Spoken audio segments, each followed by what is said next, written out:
রাসূলুল্লাহ সাল্লাল্লাহু আলাইহি সাল্লামের পক্ষ থেকে চিঠি গেছে। কোথায়? বাদশাহ হিরাক্লি নামে একজন বাদশাহ ছিল, যার নামটা পুরাটা হলো বাদশাহ হিরাক্লিয়াস। এই বাদশার কাছে, আরবিতে তার নাম হিরাক। নবীজির চিঠি গেছে তার কাছে। রাসূলুল্লাহ সাল্লাল্লাহু আলাইহি সাল্লামের চিঠি তার কাছে যাওয়ার পর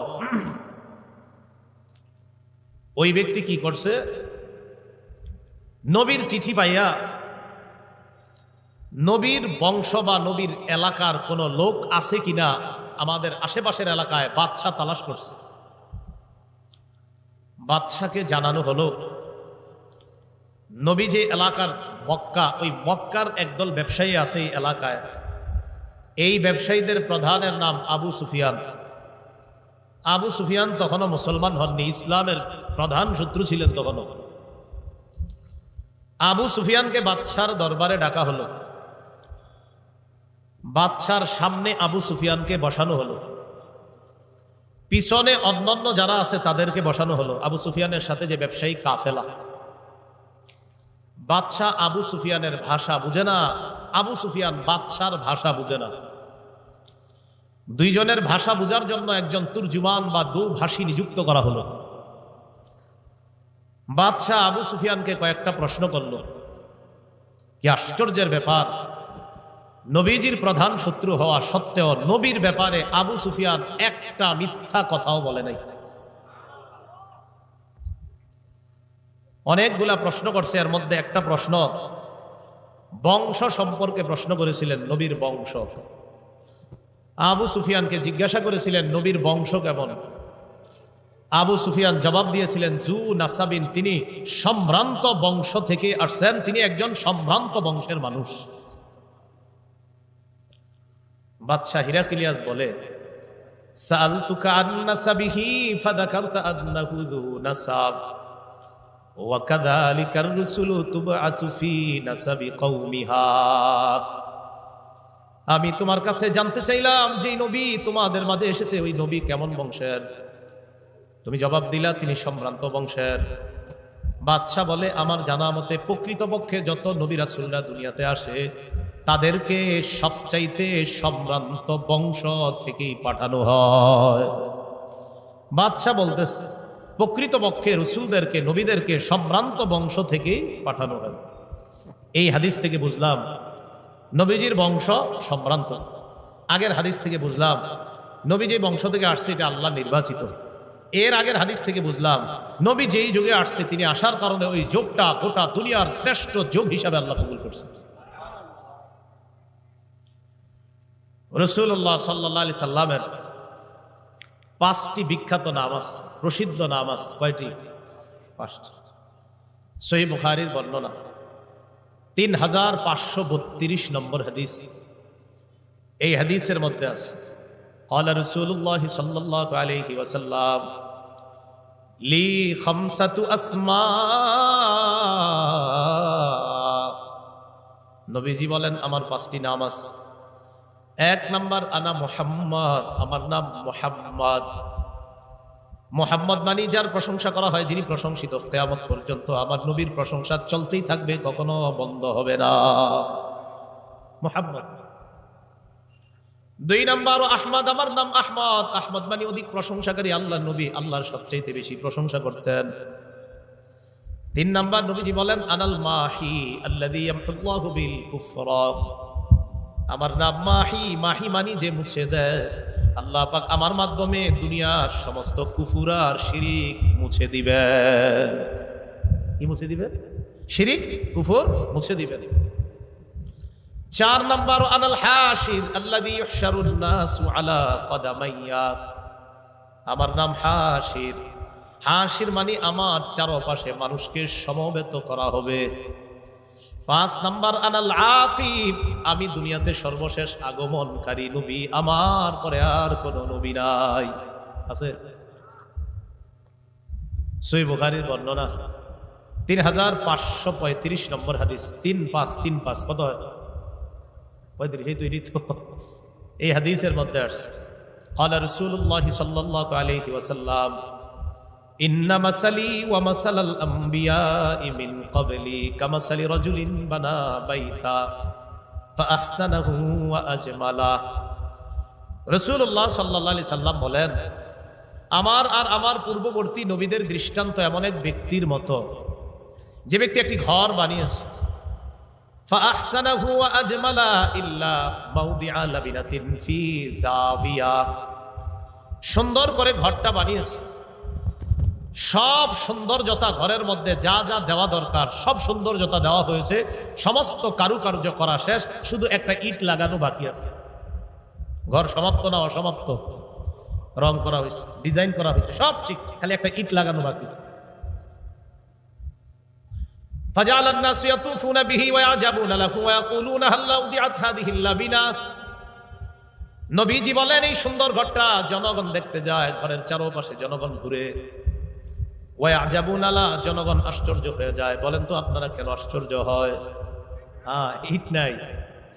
ওয়ায়াকুলুনা হাল আউদিআত হাদিহিল লাবিনা, সবাই আশ্চর্য হয়ে কয়, একটা ইট, এই ইটটা কেন লাগানো হয় নাই, ইটটা কেন ফাঁকা রাখা হলো? নবীজি বলেন, ফাআনা তিলকাল লাবিনা, শোনো তোমরা, আমি হলাম সেই ইট, আমার মাধ্যমে এই ঘরের সৌন্দর্যের সমাপ্ত আল্লাহ করে দিয়েছে। আদম নবী থেকে ঈসা নবী পর্যন্ত নবুয়তের ঘর আল্লাহ সাজিয়েছেন। ঈসা নবী পর্যন্ত সাজানো শেষ, একটা ইটের জায়গা বাকি, মানি আমি নবী মুহাম্মদ বাকি। আমাকে দুনিয়ার মধ্যে পাঠানোর মাধ্যমে আল্লাহ পাক রব্বুল আলামিন নবুয়ত নামক ঘরের সৌন্দর্যের সমাপ্ত করে দিয়েছেন। বুঝে আসছেন সবার? তাহলে নবীজির মাধ্যমে ঘরের সৌন্দর্যের সমাপ্ত করে দেওয়া হয়েছে। নবীজি বলেন, আনা খাতামুন নাবিয়্যিনা লা নাবিয়্যা বাদি, আমি শেষ নবী, আমার পরে আর কোনো নবী নাই। এরপরে এই পর্যন্ত 19 জন দাবি করছে এরা নবী। কয়জন? এর মধ্যে 2 জন মহিলাও আছে। 2 জন কি আছে? মানে কি যে এক বিপদ, চিন্তা করেন। ফাইজলামির তো একটা সীমা আছে। 2 জন মহিলাও আছে, এরাও দাবি করছে নবী। 19 জন, প্রায় 19 জনের কাছাকাছি। এখন আরো বাড়ছে কিনা কে জানে, কোরআন দিয়ে কি দাবি করে বসে, কোন জানে তথ্য। তো মোটামুটি আমার একটা বয়ান আছে খতমে নবুয়ত নিয়ে, ওখানে আছে এই 19 জন যেগুলো, এগুলো নিয়ে আলোচনা করছিল। এর মধ্যে 2 জন আছে মহিলা নবী। এখন হ্যাঁ করে আমরা কই রাখবো কোন, আপনারা ইটের জায়গা কি ফাঁকা আছে? তো এইগুলো আইসা কয় আমরা নবী, কোনো কথা? এজন্য রাসূল সাল্লাল্লাহু আলাইহি সাল্লাম বলেন, আমি সর্বশেষ আগমনকারী নবী, আমার পরে আর কোনো নবী নাই। সূরা আহজাবের 40 নম্বর আয়াতে আল্লাহ বলেন, মা কানা মুহাম্মাদুন আবা আহাদিম মির রিজালিকুম ওয়ালাকির রাসূলুল্লাহ ওয়া খাতামান নাবিয়্যিন। আল্লাহ বলেন, মুহাম্মদ সাল্লাল্লাহু আলাইহি ওয়াসাল্লাম তোমাদের কোন সাবালক পুরুষের পিতা নন। ওয়ালাকির রাসূলুল্লাহ, তিনি হলেন আল্লাহর রাসূল। ওয়া খাতামান নাবিয়্যিন, তিনি শেষ নবী। বলেন তিনি শেষ নবী। অনেকের ব্যানারের মধ্যে বিভিন্ন জায়গায় লেখা আছে লা ইলাহা ইল্লাল্লাহু মুহাম্মাদুর রাসূলুল্লাহ সাল্লাল্লাহু আলাইহি ওয়াসাল্লাম লেখা থাকে। এমন কিছু লোক আছে যাদেরকে সারা পৃথিবীর সমস্ত হক্কানি উলামায়ে কেরামরা বলছেন তারা কাফের, এরপরেও তাদের কালিমাটা কত সুন্দর। কালিমা তো ঠিক আছে, কালিমার অনুবাদ জিগাবেন, তারা অনুবাদ করে লা ইলাহা ইল্লাল্লাহ, আল্লাহ ছাড়া কোনো ইলাহ নাই। মুহাম্মাদুর রাসূলুল্লাহ, মুহাম্মদ সাল্লাল্লাহু আলাইহি ওয়াসাল্লাম আল্লাহর রাসূল। ঠিকই তো আছে, তো সমস্যা কোথায়? এবার তাদেরকে প্রশ্ন করবেন এই কালিমার অর্থ কি, তারাও বলবে মুহাম্মদ আল্লাহর রাসূল। সাথে সাথেই প্রশ্ন করবেন মুহাম্মদ সাল্লাল্লাহু আলাইহি ওয়াসাল্লাম আল্লাহর রাসূল বিশ্বাস করেননি, কয় করি। শেষ নবী মানেননি, কয় ব্যাখ্যাস। কি আছে? মাথা রাখবেন, আমাদের দেশেও সারা পৃথিবীতে একটা দল আছে যারা আমগো নবীরে নবী মানে, কিন্তু শেষ নবী মানে না, তাই তারা কাফের। কি মানে? নবী মানে, কিন্তু শেষ নবী মানে না। নবীরে শেষ নবী না মানা মানি সূরা আহজাবের 40 নম্বর আয়াতকে অস্বীকার করা। কোরআনের আয়াত অস্বীকার করলে ইমানদার না বেঈমান? এজন্য আমি এখন সব জায়গায় বলি, আমাদের বাচ্চাগুলারে নতুন করে অর্থটা শিখাবেন যে মুহাম্মদ সাল্লাল্লাহু আলাইহি সাল্লাম আল্লাহর রাসূল। এটা আমরা বক্তব্যে আগে শিখছি ছোটবেলায়, না এখন থেকে বাচ্চাদেরকে শিখাবেন মুহাম্মদ সাল্লাল্লাহু আলাইহি সাল্লাম আল্লাহর শেষ রাসূল, আল্লাহর শেষ নবী, এটা শিখাবেন। কারণ আমাদের বাচ্চাগুলো বড় হলেই তো মানুষের সাথে মিশবে, এজন্য কেউ যাতে ধোঁকা দিতে না পারে, এই শেষ জায়গাটা দিয়ে ধোঁকা দেয়, তা আমাদের সন্তানগুলোকে শেষ সহ শিখাবো যে মুহাম্মদ সাল্লাল্লাহু আলাইহি সাল্লাম আল্লাহর শেষ রাসূল, আল্লাহর শেষ নবী। মনে থাকবে নি? শেষ, এই শেষ শব্দটা শিখাইবেন। কারণ একদল তারা মুহাম্মদ সাল্লাল্লাহু আলাইহি সাল্লামকে নবী মানে, কিন্তু কি মানে না? শেষ নবী মানে না। তো তখন যদি আপনি বলেন এই আয়াত আপনারা মানেননি, তখন বলবে ব্যাখ্যা আছে। ইমাম গাজ্জালী কয় মুহাম্মদ সাল্লাল্লাহু আলাইহি সাল্লামের পরে আর কোনো নবী নাই, ব্যাখ্যার কোনো সুযোগ নাই। ব্যাখ্যা ছাড়া মুহাম্মদ সাল্লাল্লাহু আলাইহি সাল্লাম শেষ নবী, কোনো ব্যাখ্যা নাই। কিসের ব্যাখ্যা? আল্লাহ আমাদেরকে বুঝার তৌফিক দান করেন। তাহলে সর্বশেষ আগমনকারী নবী মুহাম্মদ সাল্লাল্লাহু আলাইহি সাল্লাম, এটাই বলছে আনাল আকিব, আমার নাম আকিব। বিসমিল্লাহ। এবার আমরা গুরুত্বপূর্ণ দুটি বিষয় জানবো। রাসূল সাল্লাল্লাহু আলাইহি সাল্লাম আসলেন দুনিয়াতে, তিনিই শেষ নবী। রাসূলুল্লাহ সাল্লাল্লাহু আলাইহি সাল্লাম দেখতে যেমন সুন্দর ছিলেন, ভিতরেও তেমন সুন্দর ছিলেন। সুবহানাল্লাহ। মানুষের সৌন্দর্য দুই প্রকার। বলেন, মানুষের সৌন্দর্য কয় প্রকার? এক, বাহ্যিক সৌন্দর্য। দুই, চারিত্রিক সৌন্দর্য। এবার আপনারা বলবেন মানুষের সৌন্দর্য কয় প্রকার? এক, সুন্দর। দুই, চারিত্রিক সৌন্দর্য। বাহ্যিক সৌন্দর্য এবং চারিত্রিক সৌন্দর্যে আমাদের নবী সারা পৃথিবীর সবচেয়ে সেরা ছিলেন। যেদিক দিয়ে বলবেন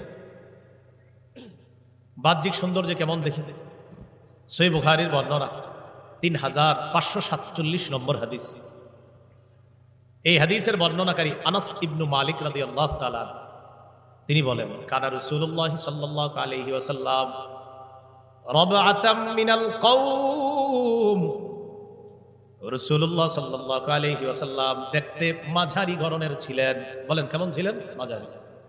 লাইসা বিত-তাবিল, বেশি লম্বা ছিলেন না, ওয়ালা বিল কাসির, একবারে খাটো ছিলেন না, মাঝারি ধরনের একজন সুদর্শন সুন্দর মানুষ, পুরুষ। দেখতে যেমন আমার নবীরে আল্লাহ বানাইছে তেমন। আযহারাল্লাহু লাইসা বিআবিয়াদ আমহাকা ওয়ালা বিআদামা, ধবধবে সাদা ছিলেন না, আবার টমাট বর্ণের ছিলেন না। কয় কেমন? কয় লাল লাল ভাব, গোলাপি কালারের ছিলেন। কি কালার? গোলাপি। গোলাপি রং আসেনি দেখি কেউ? লাল লাল ভাব, গোলাপি রঙের। কয় ধবধবে সাদা না, আবার টমাট বর্ণের না। তাহলে কেমন? লাল লাল ভাব, অনেকটা গোলাপি রঙের। লাইসা বিজাদিন কাতিতিন ওয়ালা সাবতিন রাজিলিন, চুলগুলো একেবারে কোকড়ানো ছিল না, আবার লম্বা লম্বা ছিল না। তাহলে কেমন? সাহাবী কয় চুলগুলা দেখলেই মনে হয়তো ঢেউ খেলতেছে। একেবারে কোকড়ানো না, একেবারে লম্বা না, তাহলে কেমন? দেখলেই মনে হতো ঢেউ খেলতেছে। উনজিলা আলাইহি ওয়া হুয়া ইবনু 40 সানা, 40 বছর বয়সে কোরআন দেওয়া হলো, নবুয়ত দেওয়া হলো। ফালাবিসা বিমাক্কাতা 10 সিনিনা, মক্কায় 10 বছর অবস্থান করলেন। ইউনজালু আলাইহি, এই 10 বছর নবীর উপর কোরআন নাজিল হয়। ওয়া বিল মাদিনাতি 10 সিনিন, মদিনায়ও ছিলেন 10 বছরের বেশি, মানে 13 বছর। মদিনায় আল্লাহ নবীর উপর কোরআন নাজিল হয়। 30 বছরে কোরআন নাজিল আল্লাহ সমাপ্ত করেন। কবিজা ওয়ালাইসা ফি রাসিহি ওয়ালা লিহিয়াতিহি 20 শা'রাতান বাইদা, মদিনায় যখন আল্লাহ নবী ইন্তেকাল করলেন, তার চুল আর দাড়ি মিলায়া 20টা সাদা চুলও পাওয়া যায় নাই। 63 বছর ইন্তেকাল করলেন, চুল দাড়ি মিলায়া 20টা সাদা চুলও পাওয়া যায় না। আমরা তো 45-এর পরেই মনে করেন শুরু হয়ে যায়। রাসূলুল্লাহ সাল্লাল্লাহু আলাইহি সাল্লামের এই 63 বছর বয়স। আর আপনারা বলতে পারেন যে হুজুর উনি মনে চিন্তা করতেন না। আমাদের নবী কোন সাইডে চিন্তা করতেন না সেটা বলেন। কি রাষ্ট্র পরিচালনা, কি আপনি মানুষ নিয়ে ফিকির? তার সারাটা জীবনেই তো ছিল ফিকির, চিন্তা ভাবনা। কিন্তু আসলে তাকে আল্লাহ বানাইছেই সুন্দর। সুবহানাল্লাহ। রাষ্ট্রনায়ক তাও ছিলেন। শুধু রাষ্ট্রনায়ক, হঠাৎ একটা কথা মনে পড়ছে আপনাদের। প্রশাসনিক ব্যবস্থা, বর্তমান সারা পৃথিবীতে যত দেশ প্রশাসনিক ব্যবস্থাগুলো আছে, সমস্ত প্রশাসনিক ব্যবস্থাগুলা এত সুন্দরভাবে এবং সুশৃঙ্খলভাবে সর্বপ্রথম পৃথিবীকে, এই পৃথিবীবাসীকে যিনি উপহার দিয়েছিলেন তিনি মুহাম্মদ সাল্লাল্লাহু আলাইহি ওয়াসাল্লাম। 47টা আইন কানুন ধারা উপধারা লিপিবদ্ধ করে সর্বপ্রথম মদিনা সনদ নামে সংবিধান রচনা করে পৃথিবীর ইতিহাসে সর্বপ্রথম লিখিত সংবিধান সারা দুনিয়াবাসীর জন্য রাসূল উপহার দিয়েছেন। প্রশাসনিক অবকাঠামোতে এখন আইন বিভাগ হয়, বিচার বিভাগ, সব ছিল নবীজির। রাসূলুল্লাহ সাল্লাল্লাহু আলাইহি সাল্লাম মদিনা ইসলামী রাষ্ট্র গঠন করার পর রাসূল সাল্লাল্লাহু আলাইহি সাল্লাম রাষ্ট্রনায়ক হলেন। রাসূল সাল্লাল্লাহু আলাইহি সাল্লামের ব্যক্তিগত একটা বিভাগ ছিল। এই বিভাগে রাসূলের একান্ত একজন সচিব ছিলেন। এখন সচিব হয় না, নবীজির একজন একান্ত সচিব ছিলেন। এই সচিবের নাম কি? হানজালা ইবনে রবি, যিনি রাসূলের সিল সংরক্ষণ করতেন। কেউ আসলে সিলের কাজ লাগতো, এই সিল সংরক্ষণ করতেন হানজালা ইবনে রবি। রাসূল সাল্লাল্লাহু আলাইহি সাল্লামের প্রশাসনিক অবকাঠামোর মধ্যে ওহী লেখন একটা বিভাগ ছিল। এই বিভাগের প্রধান দায়িত্বে ছিলেন দুজন, হযরত আলী এবং হযরত উসমান। তারা দুইজন ওহী লেখার কাজ করতেন। তাদের অনুপস্থিতিতে উবাই ইবনে কাব এবং যায়েদ ইবনে সাবিত রাদিয়াল্লাহু তাআলা আনহুমা কাজ করতেন। তাদেরকে সহযোগিতা করতেন রাসূল সাল্লাল্লাহু আলাইহি সাল্লামের শ্যালক আমিরে মুআবিয়া রাদিয়াল্লাহু তাআলা। রাসূল সাল্লাল্লাহু আলাইহি সাল্লামের প্রশাসনিক ব্যবস্থার মধ্যে চিঠি আদান প্রদান এবং অনুবাদ বিভাগ ছিল। নবীর চিঠি এখান থেকে যাবে, অন্য দেশের চিঠি আসবে, অনুবাদ হবে, এই বিভাগ ছিল। এই বিভাগের দায়িত্বে ছিলেন দুজন, যায়েদ বিন সাবিত আর আব্দুল্লাহ ইবনে আরকাম রাদিয়াল্লাহু তাআলা আনহু। রাসূল সাল্লাল্লাহু আলাইহি সাল্লামের প্রশাসনিক ব্যবস্থায় অভ্যর্থনা বিভাগ ছিল। এই বিভাগের প্রধান দায়িত্বে ছিলেন দুজন, হযরত আনাস ইবনে মালিক আর বারা ইবনে আযিব রাদিয়াল্লাহু তাআলা আনহুমা। রাসূলুল্লাহ সাল্লাল্লাহু আলাইহি সাল্লামের শুরতা পুলিশ বিভাগ, আইন শৃঙ্খলা বাহিনী বিভাগ, এই বিভাগের প্রধান ছিলেন কাইস ইবনে সাদ রাদিয়াল্লাহু তাআলা। রাসূলের প্রশাসনিক অবকাঠামোতে বিচার বিভাগ ছিল। এই বিভাগের প্রধান ছিলেন হযরত আলী মুআজ ইবনে জাবাল রাদিয়াল্লাহু তাআলা আনহুমা। রাসূল সাল্লাল্লাহু আলাইহি ওয়াসাল্লামের খেজুর রোপণের পর এটা থেকে প্রচুর খেজুর ফলন হইতো, এই খেজুরের কর আদায় একটা বিভাগ ছিল। এই বিভাগের দায়িত্বে ছিলেন হুযাইফা ইবনুল ইয়ামান রাদিয়াল্লাহু তাআলা আনহু। রাসূল সাল্লাল্লাহু আলাইহি সাল্লামের আন্তর্জাতিক যোগাযোগ বিভাগ ছিল, যেটা বর্তমানে পররাষ্ট্রমন্ত্রী। এই বিভাগের প্রধান ছিলেন মুগীরা ইবনে শুবা এবং হাসান নামে আরেকজন নবীর নাতি হাসান না। প্রশাসনিক অবকাঠামো পুরো পৃথিবীতে যত কিছু বর্তমানে হচ্ছে, সর্বপ্রথম যেগুলা দেখাইছে দুনিয়াবাসীকে আমাদের নবী সাল্লাল্লাহু আলাইহি ওয়াসাল্লাম। রাসূল সাল্লাল্লাহু আলাইহি ওয়াসাল্লাম। তো এটা কেন বললাম? বলছিলাম আপনাদেরকে যে হঠাৎ রসুলের 20টা সাদা চুল পাওয়া গেছে, আপনাদের মনে হইতে পারে নবী মনে টেনশন করতেন না, তাই চুলে তুলা পাকে নাই। না, নবী কি করতেন না, ইসলামী রাষ্ট্র নিয়ে আলোচনা শুনলে বুঝতেন রসুল কি করতেন। আল্লাহ আমাদের সকলকে রসুল সাল্লাল্লাহু আলাইহি সাল্লামের সুন্নাহ সর্বত্র যেন ছড়িয়ে দিতে পারি, আমরা আল্লাহ তৌফিক দান করেন। এই ছিল রসুলের সৌন্দর্যতা। বিসমিল্লাহ। চেহারা মোবারক কেমন ছিল? সহিহ বুখারীর বর্ণনা 3552 নম্বর হাদিস। এই হাদিসের বর্ণনাকারী বারা ইবনে আযিব রাদিয়াল্লাহু তাআলা আনহু। সুইলাল বারা ইবনে আযিব রাদিয়াল্লাহু তাআলা আনহু আকানা ওয়াজহু রাসূলিল্লাহি সাল্লাল্লাহু আলাইহি ওয়াসাল্লাম মিসলাস সাইফ। বারা ইবনে আযিবকে জিজ্ঞাসা করা হলো, আল্লাহর নবীর চেহারা মোবারকটা কি তরবারির মতো সুন্দর ছিল? বারা ইবনে আযিব জবাব দিলেন, না না, লা বিসলাল কমার বাল মিসলাল কমার, তরবারির মতো না, বরং চাঁদের মতো সুন্দর। কিসের মতো? চাঁদ। আরেকটা হাদিস শুনেন। আপনারা মাঝে মাঝে আদর করে বলেন না, আমার চাঁদের টুকরা, হ্যাঁ বলেন না বাচ্চাদেরকে, এই ব্যাপারে একটা হাদিস শুনেন। সহিহ বুখারীর 3556, 3556, 3556। এই হাদিসের বর্ণনাকারী কাব ইবনে মালিক, রাসূল সাল্লাল্লাহু আলাইহি ওয়াসাল্লাম এক সাহাবী। একটা যুদ্ধ হয়েছে, তাবুক যুদ্ধ। এই যুদ্ধে মুনাফিকরা যায় নাই। মুনাফিক মানে ওই যুগে ইমানদার, এদেরকে সবাই জানতো ইমানদার, আসলে মুনাফিক।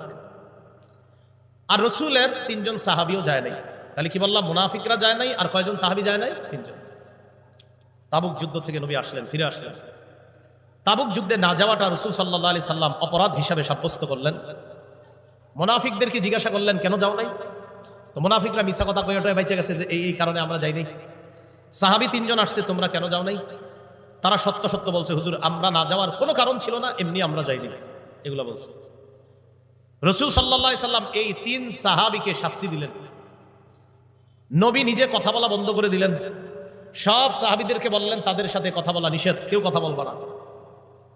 3 সাহাবী কথা বলা বন্ধ করার পর এমন পেরেশানির মধ্যে পড়লেন, এই পৃথিবীটা তাদের জন্য সংকীর্ণ হয়ে গেছে। রাসূল সাল্লাল্লাহু আলাইহি সাল্লামের কাছে গেলেও তাকায় না, কথা বলে না। তো নবীজি সাল্লাল্লাহু আলাইহি সাল্লামের এই 3 সাহাবীর তওবা আল্লাহ কবুল করে। লম্বা একটা সময় অতিবাহিত হওয়ার পর আল্লাহ এই 3 জনের তওবা কবুল করে কোরআনের আয়াত নাজিল করে দিয়েছে। খুশি 3 জন, খুব খুশি। এদের চেয়ে বেশি নবীজি খুশি, সুবহানাল্লাহ। তো এই 3 জনের একজন কাব ইবনে মালিক। এই কাব ইবনে মালিকের ছেলের নাম আব্দুল্লাহ। আব্দুল্লাহ কয় আব্দুল্লাহ রহমতুল্লাহি আলাইহি, তিনি বলেন আমার আব্বা যখন নাকি নবীজির কাছে গেছেন, লম্বা সময় নবীও কথা কয় না, সাহাবারা কথা কয় না। আমার আব্বা আজকে অনেক খুশি, আজকে সাহাবীদের সাথে কথা হবে, নবীর সাথে কথা হবে। আব্বা ফুরফুরে মেজাজে নবীর দরবারে গেলেন। কাব ইবনে মালিক বলেন, ফালাম্মা সাল্লামতু আলা রাসূলিল্লাহি সাল্লাল্লাহু আলাইহি ওয়াসাল্লাম, আমি যখন আল্লাহ নবীর দরবারে গেলাম, যাওয়ার পর আল্লাহ নবীকে সালাম দিলাম।